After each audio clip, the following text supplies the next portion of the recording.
What's up guys, hi, welcome back.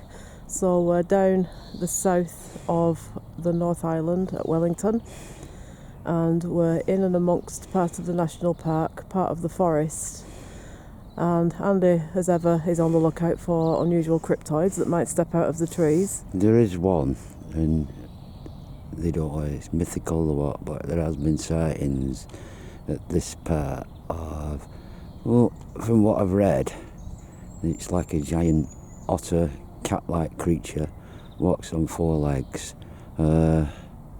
Sightings date back to over 200 years. In fact, when Captain Cook arrived here, some of his crew heard sightings of it, but he couldn't really specify on it because the stories that he heard were different stories from different ones, so he couldn't make a judgment on it. And all people can say is what people have seen, and these sightings are still going on. There's a lot on the South Island, but some have been seen on this area, and it's not a recognised mammal that is on this island. Habitat. One of that one. Yeah, and I want. We did an 11-hour train journey yesterday, guys. Yeah, it's not a mammal that's known in New Zealand, and that's what people heard. But supposedly it's a giant. Basically, what they say was a giant cat, otter shape. Cat-like otter shape, but it's on four legs, and there have been sightings by people. Another one is somebody, and they said it's mainly people who've been backpacking on lonely roads, who've been driving on lonely roads, travellers, who've seen this creature, who's actually got in the car with them, and they say when you've met it, it's not a bad thing. He's like I suppose a guardian angel, and like an animal guide. He's like a guide to travellers to keep them safe. So if you do meet this creature, it's supposedly a good thing and a helpful thing, not a bad thing. Have they give it a name? Is it the Waiteek? Waiteek. The otter-like creature is called a Waikatori. I think that's how I pronounce it. Well, and the other thing is, I'm sure they called it a moha, M-O-H-A. So whether this is right or not, who knows? But right. So what we'll do is we'll show you where we are, the Bay of Wellington, and then we'll go on through the woods in search of any unusual cryptoids, and keep also a lookout in the background. Trees moving in a very strange ways, because we have found on one of our videos and other people's YouTube videos, when they're shooting in forests, trees will start waving on the road in a very strange motion. We picked it up at Tockholes, and also other people have picked it up in various other regions. So we're gonna, I think any forest in the world really, just if you're filming there, just always look at the trees in the background. I mean, alright, animals might be climbing up, but once you've checked that out and there's nothing up there, then why are the trees? Do the trees do this and we have never noticed it? Or anyway, so as usual, Andy's going to do the cryptoid stuff. I'm going to do the Captain Cook history of this region, and then we'll take a walk through this bit of national park forest overlooking the Bay of Wellington, and we'll show you where we are. So this is our view right now, guys. That's part of Wellington Bay. Wellington cricket ground in the foreground there. You would notice that. Yeah, it's very nice actually. We're not near the ocean. The ocean's around the other bit, isn't it? Alright, let's take a walk. So Andy's gonna look out for footprints and do the cryptoid stuff. Did we say we're gonna go that way? Go left. Well, we can go anywhere you want, really. Just make sure we don't cut across any cycling tracks, because they're very fast. The bikers that come down here, we've got to stay on the walking ones. I'll look at this sign and give it. You pick up the track, and I'll just follow you with the camera, because I need to do some Captain Cook history, because I know some people prefer the cryptoid stuff, and I know some people actually prefer the history stuff. So if we do a little bit of both, oh, we've got people. So we're not alone out here. They're not cryptoids. They're local people. How do you know? Well, unless they're fluent in English, they're not cryptoids. Are you going down and that way? I'm just having a look what as well. Alright, yeah. I think they're runners actually, they seem to have gone by. Mount Victoria Lookout, Oriental, Parade City. Alexandra Road. Well, that goes to the city this way, doesn't it? Yeah, so... And the other way goes to, or up that track where them ladies are coming down. Yeah. If we go that way, they're coming this way. Are they coming this way or are they carried on down? What do you reckon? Let's go up there and take a left because we're going more deeper into the woods then, and then the cryptoids are not going to be in the city. Just going down. So go up. We'll go up. Yeah. That lookout. Yeah. We'll see what Alright, so we've got some people coming down, so I'll do a little bit to camera in a minute while we get past these people. Yeah, so this is all thick rainforest. Yeah. Yeah. It's just film of it. I don't think we really got to say how high. Yeah. Really. Just stop there a minute till these people have gone past, and then when we've gone, we'll carry on. Yeah. Yeah. You don't realise how high up there, do you? Yeah, you do. No. Morning. Morning. Morning. Yeah, you don't. Oh my gosh, you dumb dog. Morning. Okay, so we're going to carry on up this track. So some people doing some dog walking and stuff. Right, so this forest, from a historical point of view, when Cook sailed into this bay, it's called the Cook Straits, and it's located between North and South Island. He made 3 trips into this particular bay on all 3 voyages, and he moored up between the 2 islands so that he could let his botanists and scientists get off ship and go on shore and take samples of plants, trees, anything else they could find unusual that's not native to Britain. A lot of that stuff has ended up in the Kew Gardens Botanical in London. A lot of the stuff came from Drake's Passage during the 1550s to the 1600s, and the rest of it came from Cook's at a later date. So this particular forest was inhabited by cannibals at the time, and he nicknamed it Cannibal Cove. Now, Cannibal Cove. How you sound me? Cannibal. Oh, let's just get over here a minute. I'll show you where we are, how dense the forest is. Okay. Very popular with runners, cyclists, dog walkers, everything. But it's very dense forest. Back in Captain Cook's time, this forest would have covered the whole of Wellington Bay. And when he came into Cook Straits and moored up and went aboard, off-board and on shore, this island and the north parts of the other island, he came across cannibals. And how he found out there was a canoe moored up with a real heart attached to the mast. So when Cook signalled the natives to come forward, he found the natives because he looked out for plumes of smoke coming up amongst the trees. And then he knew there'd be a settlement, so he would go forward in a friendly manner and say to the natives, come see my ship. So they'd come out. Most of them were friendly. Just showing the height of where we are. You can just see the bay in the background there. Most of the natives he met were friendly, and he used to leave them glass beads, jewels, coins, all shiny things that they would be attracted to. And if they came back and gave him coconuts and plantains and other offerings, then cloth and things like that, then he knew that they were going to be friendly. So when he made friends with the natives, he then asked permission. Could he go into the forest and chop 20 trees down for wood? Then he could repair his ships.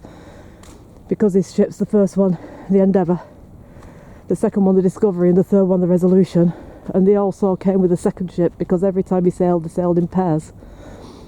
If they ran into storms, the ships would get badly damaged. So Cook used to come into these parts where the natives were friendly and ask permission to chop some trees down. So they would say, yeah, you could take 20 trees from here. He would take the trees and repair his ships. Then he could continue his voyage. So this particular region, Wellington on the South Island, on the North Island, and then the top part, Picton on the South Island, was inhabited by cannibals. So Cook went amongst the cannibals because he'd seen this human heart nailed to a mast, and he gestured to the chief and said, what's going on with this heart? Who was this person? So the chief then showed him some entrails, some like what's that 18-foot cord called that's inside your body? The colon, yeah, and entrails. One thing that's about 3 miles long. So Cook was like, okay, so what happened to the rest of this man? And they were like, well, we ate him. So Cook was like, are you going to eat me and my men? No, you're friends, we only eat our enemies. So he actually witnessed firsthand the cannibals. Remember that guy when we were in, the guy taxi in Fiji? You need to clean the screen a little bit there. He was taking us to the airport Yeah. on a 2-hour journey. Halfway through this journey, he's talking to us about where we come from, and he went, oh yes, he said, if you'd have come to, Many died here. Many died here. Yeah. Yeah, but Well, there there was would have been, like, wouldn't there? well, what it were, it wasn't so much Cook. It was like the lands had wars Yeah. between each other. So if any natives Oh, yeah, came from because there were different tribes. another yeah, part, they would. tribal lands. But having said that, Yeah. on the Picton side, where we're going on Thursday, Yeah. one of the captain's Cook's ship. Let me think which one it was now. Yeah. The Adventure on the second Yeah. voyage. Yeah. The sister ship. Yeah. The men went missing. They'd gone missing already once in the Antarctic in the thick fog, and then they all met up in New Zealand. Yeah. And that second ship was supposed to be following Cook, and it went missing again. Yeah. And then it headed back to London with half the men gone. And apparently, about 6 or 7 of the ship's crew got killed, and they were eaten by cannibals. But- So Cook is thinking that some skirmish kicked off, because they wouldn't do that unless somebody caused it. But I do remember that guy telling us. Oh, Fiji. When we were talking to This him, is my home. this is my home. So this could be natives. Yeah. But when he said to us, we were talking about where we come from England, and he went, oh yes, he says, don't forget this is in the middle of nowhere, 5 o'clock in the morning, pitch dark, and we're in a taxi with this native Fijian, and he tells us, if you'd have come here about 200 years ago, we'd have ate you. He said we would have taken you home to my wife, and she'd have put you in the pot for soup. And he said, That was welcome to Fiji. he said, we still have things from the first Englishman that came to this He had his island. boots. He said, we've got his boots. He said, Yeah. the rest we ate. It was fascinating, Fiji. But Cook only landed on Fiji once and went quickly because it had an outbreak of scrofula and lepers disease when he went there. So he only stayed about half a day and left when he saw all the sick people. He couldn't risk getting his men sick. The thing is, they were very spiritual people, aren't they? Yeah, very Still well. believe in a lot of the beliefs.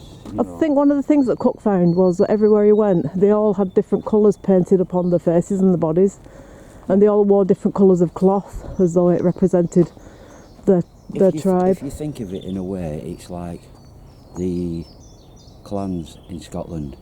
Yeah, They all tartans. I got. was hung. I was hung. See, we don't know what the cannibals did. We don't know what the tribespeople did. Yeah, but if you look at it in that way, and then when they fought the English, they all joined together as a tribe, but they were all different areas. They probably all had their own different language, the different I think different beliefs. when Cook took Tapaya and Omia on board to sail with him, all the islands from New Zealand all the way up to Tonga and Fiji were all the same language. They all understood each other perfectly. Yeah. The only time the language changed was when they went to Australia, and it was a completely different language there. They didn't understand a word. There are different people, whereas here you've got the Maoris, whereas in Australia you've got the Aborigines. Yeah. In a way, a lot have this. Secrets surrounding my death. So, well, do you know what? Some of Cook's men were ambushed. Whoa. But they were supposedly ambushed over at Picton, which is across the water, because the first ship sailed back in December, and Cook came back 18 months later. And when he got back to England, he was like, why did you come back so early? He said, because 6 men Yeah. were killed and eaten for cannibals. So Yeah. Cook said, when I go back to that part of New Zealand, I'm going to put this straight with the chief and find out. Yeah. And he did come back here to find out with the chief what. But Cook's thinking that the men must have kicked off trouble for the people to do that. That's it, when you think about it. The only time you really cause... I mean, obviously, you see a shitload of people coming to your island that you've never ever seen before. You're gonna... And if you've had experiences with those people on those kind of ships, those people of that of white colour, you're gonna... You're not going to trust them really till you know that they're not going to make any trouble for you. Yeah, so Cook, he sailed 3 times into New Zealand, first voyage. For the first time he went from the north, down the side, Auckland where we've just been, and then down to the south end, this end where we are now. And also down the bottom island, South Island, which we're going to next. And then second voyage he touched on the southern island and then back here in the Straits, what we call the Cook Straits. And third voyage also the same. He went back to the places where he knew the natives wouldn't be hostile, where he was able to stock up his ship with fruit, vegetables, water. He could make exchanges, jewellery for hogs and pigs and cattle so he could feed his men on board, fresh water. These are the things he needed to be able to run his ship, keep his men, his crew healthy. The first voyage he lost a few men, and he learned from that second voyage, third voyage, keep your crew healthy, you'll have a successful sail. That's where we've just come up. Where are we now? Oh, is that the lookout over there? Let's just have a walk over there and see the lookout. Go and look at the view. It's a surprise, I didn't expect to come out here. Anyway, let's just go over there. Show you Wellington Bay. Some of it. It says on there anyway what the view is. So this is the lookout then. Alright, that's Wellington Bay. That's the other side. Yeah. Oh, the airport. That's the side we're on. Yeah, the airport's there. Because look, the harbour's down there. Yeah, that's yeah, the airport's there. Yeah. So that must be great going in. Really fine. Oh yeah, that'll be a good view. No. So we're going to just zoom in a little bit and show you some of the islands in the background.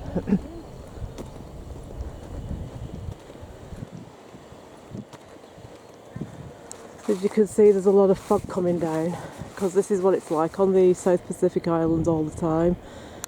You know, we've been to Fiji, we've been here, we've done Sri Lanka, which is alright, that's not a South Pacific island, but I think you tend to find on islands in the South Pacific, everyone expects it to be hot and sunny and tropical all the time, but clouds move in very quickly and it can quickly go like this. So the climate's changing every day. So if you're coming out to these South Pacific islands, I suggest you bring clothes for hot sun and for cold days because you're going to get both. It never stays the same. So that sea in the background there, where that boat is, just zooming on the boat, and then that was Cook Straits, this area. This is where Cook moored his ships between Wellington and Picton on the other island. And then he would come off the ship and climb up into this, where all the houses are now. It would have been all forest. It would have been all thick forest, all of it. We're still here, amazing. And the native huts. He would know because the smoke would come up and he could tell then where the people were settled.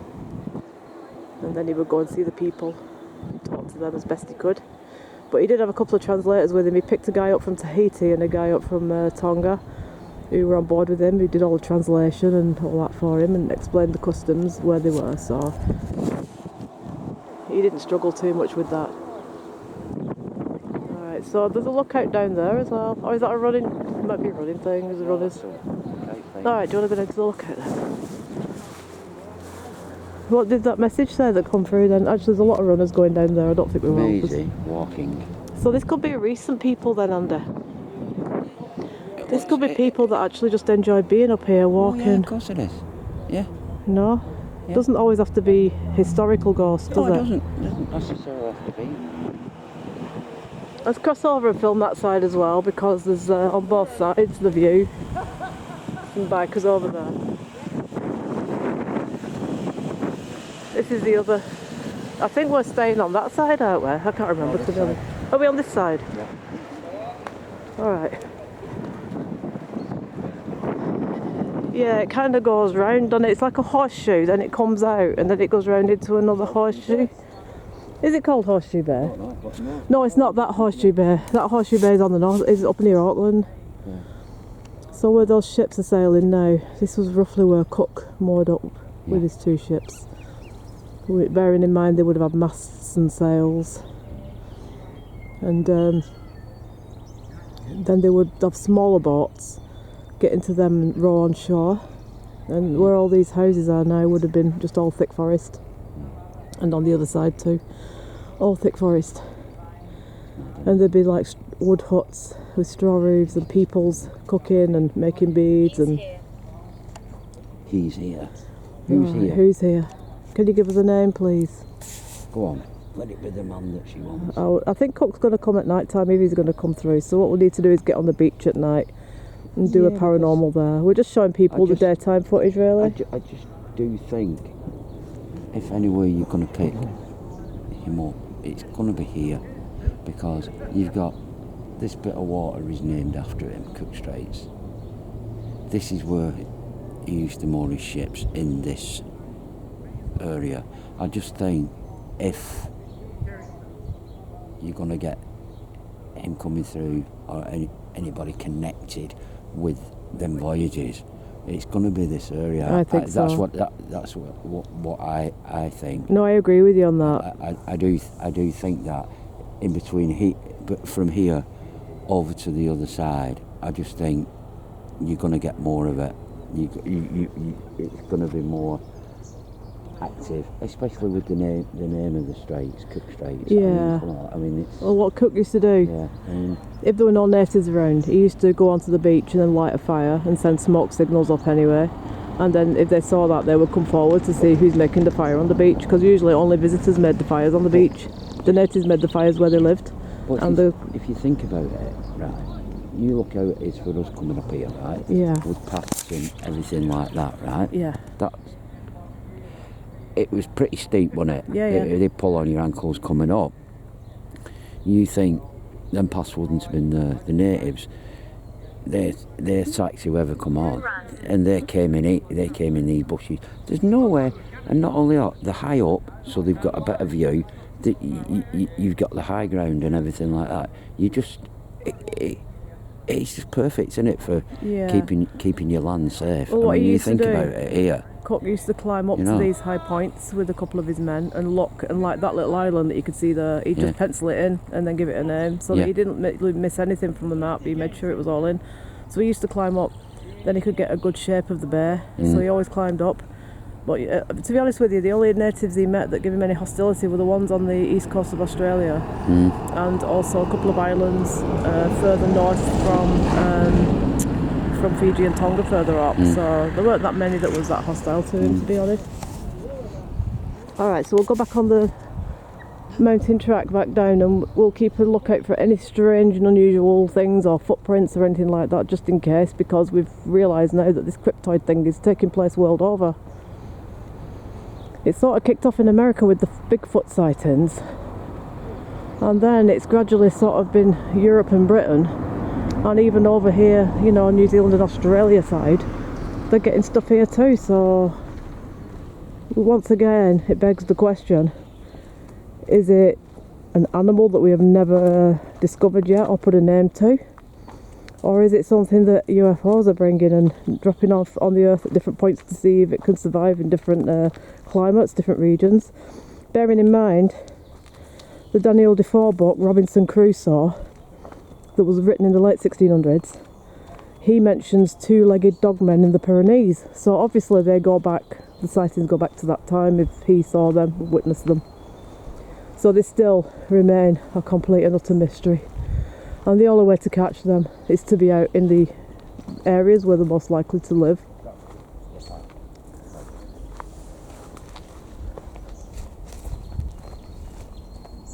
Power. What's that? Power. As in power? Yeah. What about? I was just talking about dogmen and stuff and There is a cryptoids. shapeshifter. There's a shapeshifter in it. Shapeshifter. You see, that goes back to your tribal things. Same with your Native Americans, same with your Maoris, same with your Aborigines. They believed in that sort of thing. People who, when they were not necessarily evil spirits, like shaman sort of things, that could change shape from a human-like creature into an animal creature. And that's their beliefs. I mean, a lot of people put it down as like, oh, the shapeshifter, and they think, oh God, it's evil, this and that. It's not necessarily evil.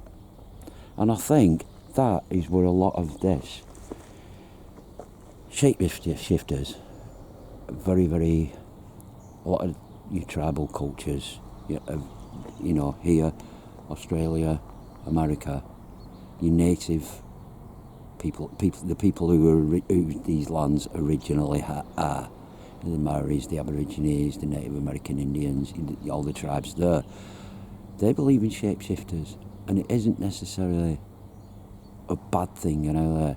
But when you go back on it now, you think of it, what's somebody, a human, turning into a wolf? It's a shapeshifter. Yeah, it is, you're right. It's somebody who can shape. So maybe people looking at it from one angle are looking at it on a should be looking at it a different way. So it isn't necessarily a bad thing, because when you think about it, you look at all these different people who've had sightings and stuff like that. They've never. It's never. Yeah. It scared them, and it's made them jump, and it's made them run.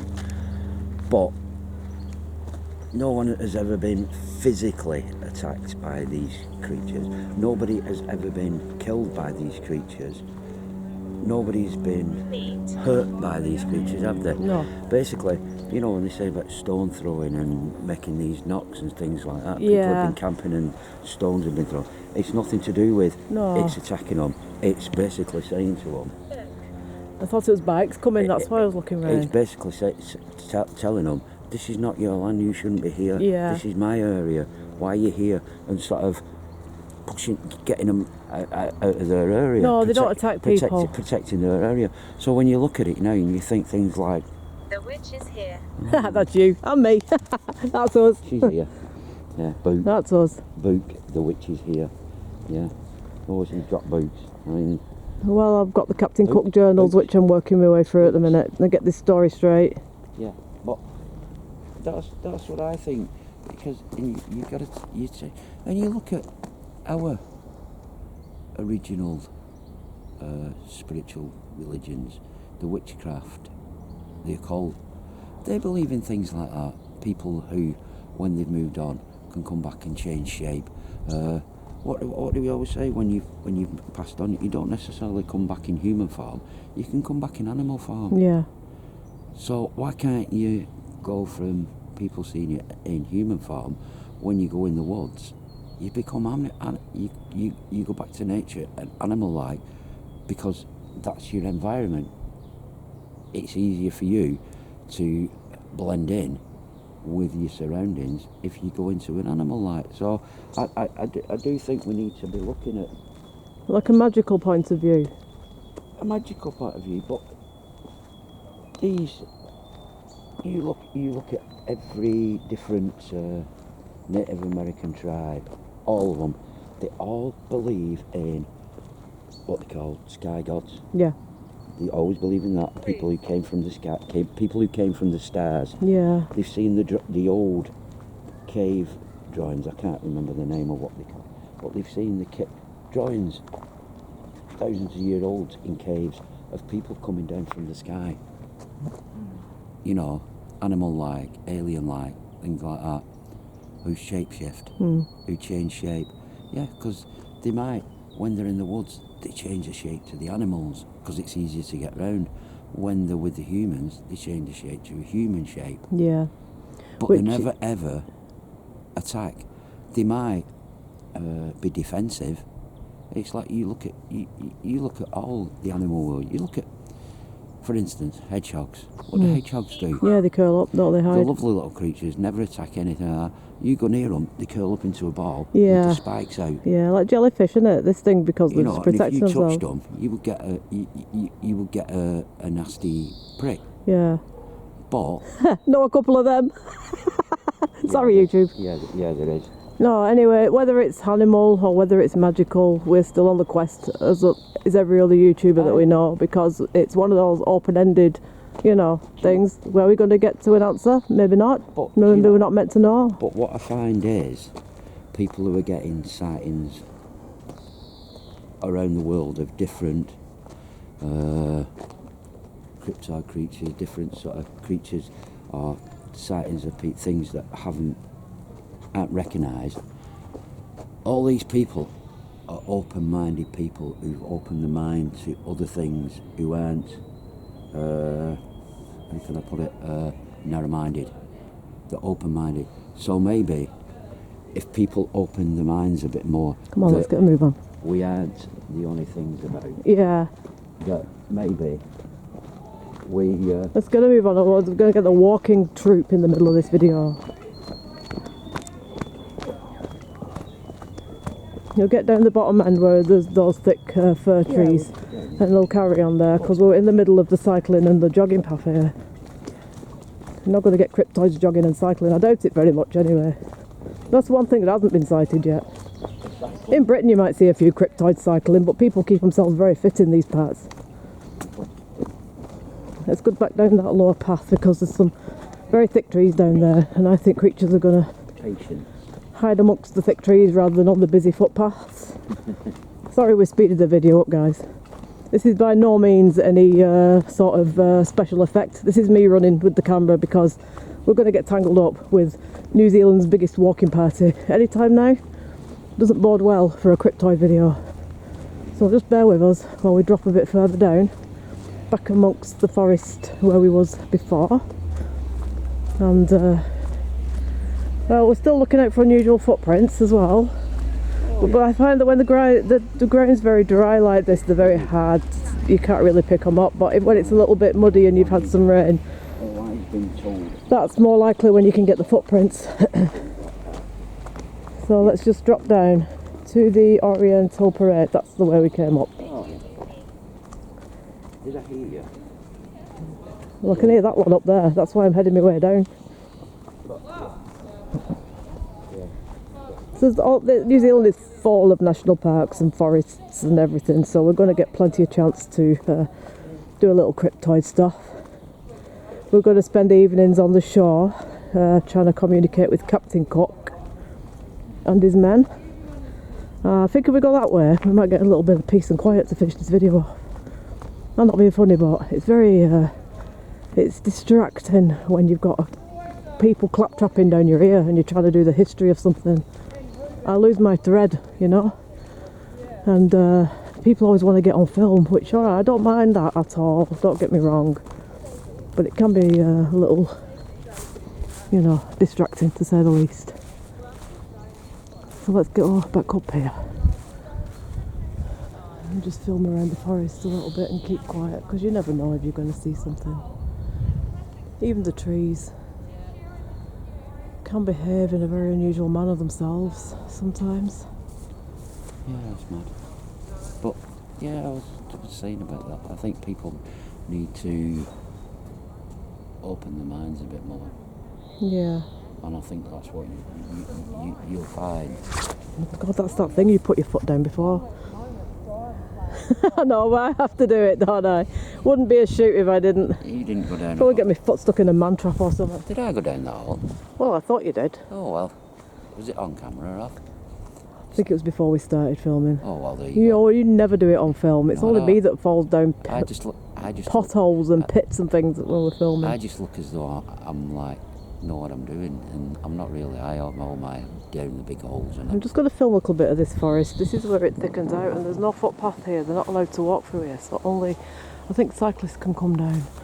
So I'm thinking that these are the areas where you're going to see anything unusual. But obviously it's too busy right now. There's too many people to and froing. But the thing is, we have to come up by day because we've not been here before, and we don't want to cause any injury. So these are the regions where they're likely to be at night time seen. Yeah. But there have been all over the world now sightings and reports. All over. Cryptoids, Yeah, I mean, around there. well, that side. Shapeshifters. That's made me think now. Because and you find that people, spiritual people, tend to get more sightings. You look at the American Indians, and you look at the people here. When they've seen one of these things, they don't class it as like something scary. They're like very reluctant to tell people about it, but they feel as though it's like an honour. Yeah. It's as though they've seen something magical. and that's how they look at it, and that's why they want to keep these things safe, to look after them, you know. And it's open your mind. Yeah, definitely. Keep your mind open always to Don't possibility. always, you know, that this. Just because you can't see it, don't mean it isn't there. Exactly, exactly. And don't always, you know, there's always people who go, oh, this isn't that. That can't possibly be this. And why not? But that's people's fear because they don't understand it. Yeah, but some people are very, very narrow-minded. They have to have, this is life, that's it. You get to your 90s, you die, and that's it. And you do get some narrow-minded like, people well, around. What's the point? Silence. Yeah, probably silence. A bit of silence. Maybe we'll listen out.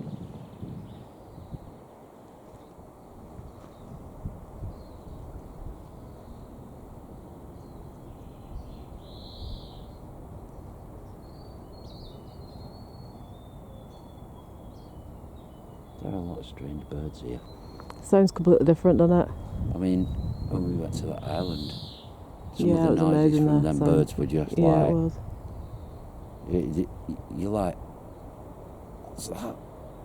And it's a bird in the tree, and you're like, that's the weirdest noise I've ever heard in my Yeah, life. it's different, you know? isn't it? You know, It sounds completely different. Southern Oh, Pacific oh. birds. all I can say is the people in this city are extremely healthy. Oh yeah, they're I running mean, up here. They're jogging up here, and they're coming up here on mountain bikes, I know, they're very fit and healthy. and I'm like, seriously? Yeah, See, they're very, very fit and healthy. Doorway. It's a very fit and healthy country though, isn't it? There's a lot of water sports and stuff as Yeah, well and I besides the hiking and the you know what? cycling. I love is the respect. I don't know. There's no litter anywhere, completely spotlessly clean, there's no graffiti anywhere.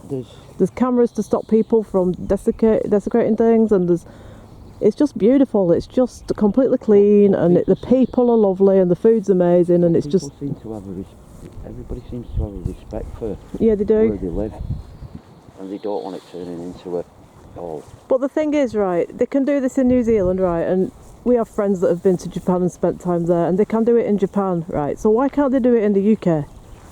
Because it means spending our money, doesn't it? It means spending our taxpayers' money on the right thing instead of the wrong thing. You see, what gets me is, right, you don't need to spend loads of money. The runners coming.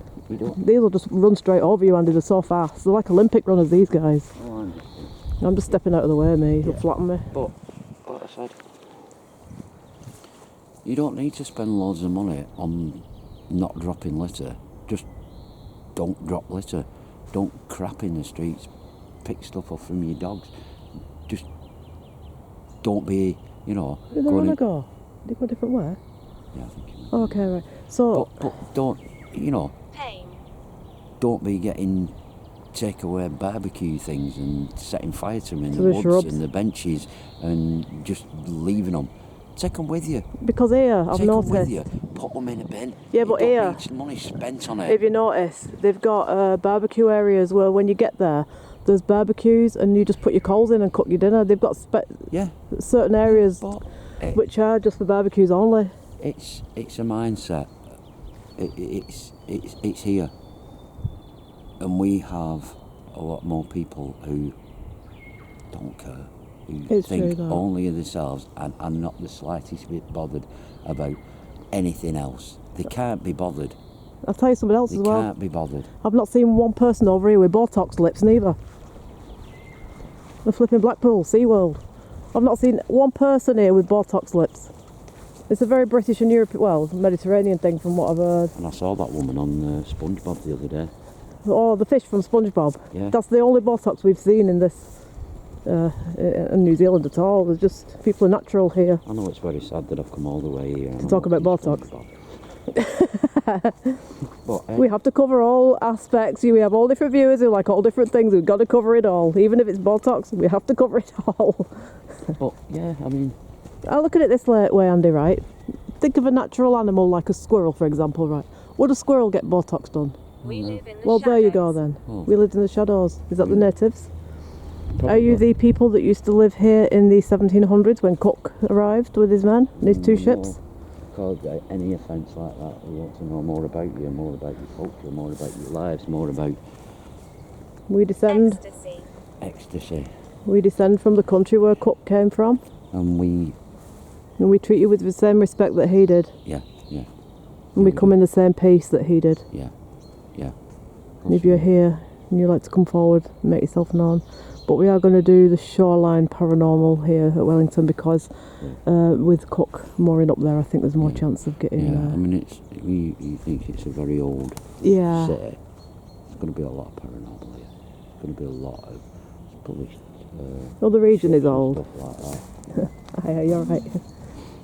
No, the region is old, but Wellington itself is quite modern because they didn't start building these cities until the emigrants came from England, Ireland and Europe in the 1850s to 1880s. So really, Wellington itself didn't evolve. It's probably 200 years old.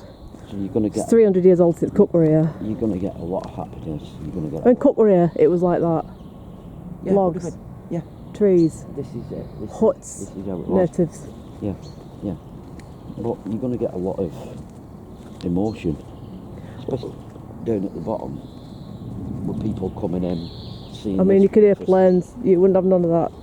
I mean, the thing is, it's like, I think, what will Captain Cook feel like now if he came back and saw New Zealand as it is today? I think he'd get really emotional, and I think he'd just think, my God, it works, because he turned up here, his ship was like Noah's Ark.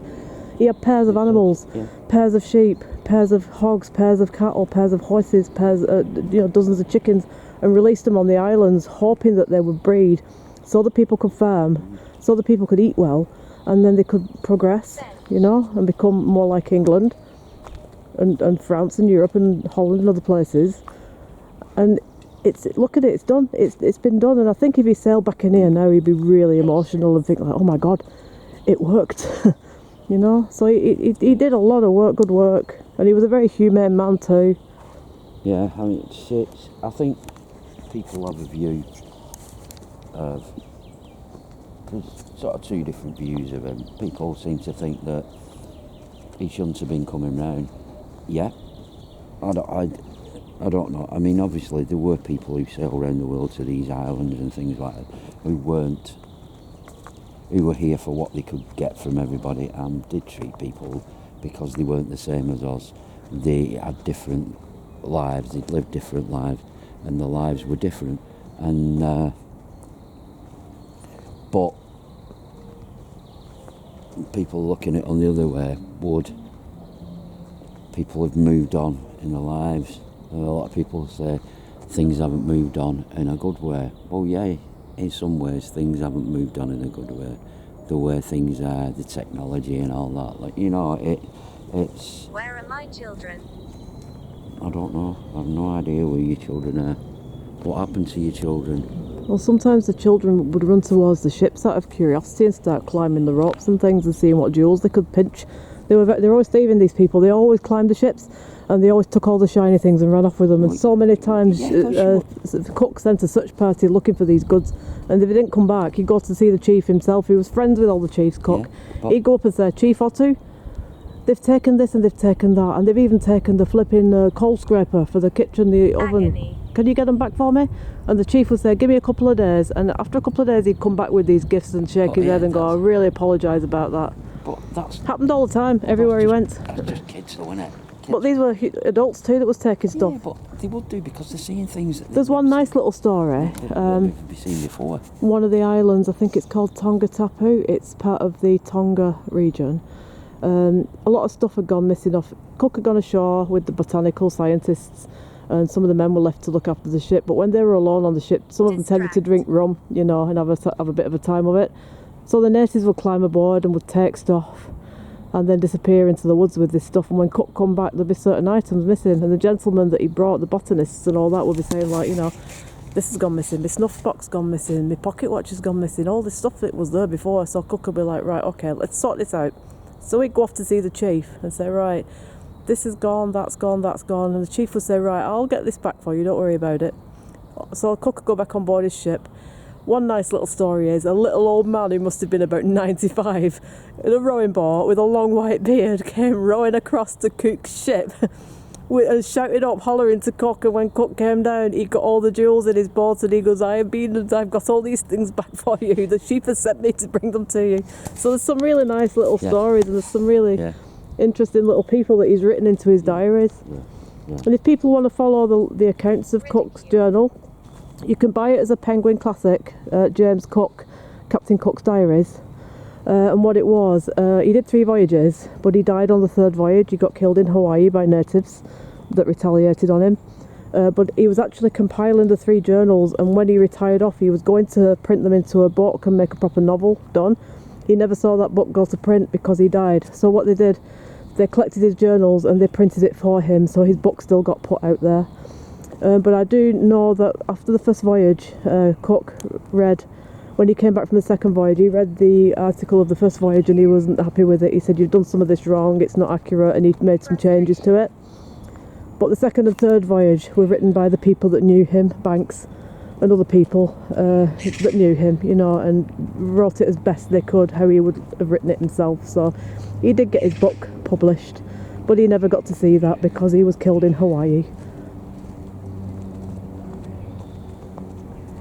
And I think we can end the shoot here, and then tonight we're going to go down on the bay.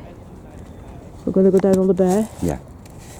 And we'll try and make contact with Captain Cook and his men. Down the hill then. We've shown you a little bit of the national park and the cryptoid area, and tonight we're going to do the paranormal. So we'll see you guys later on the beach at Wellington.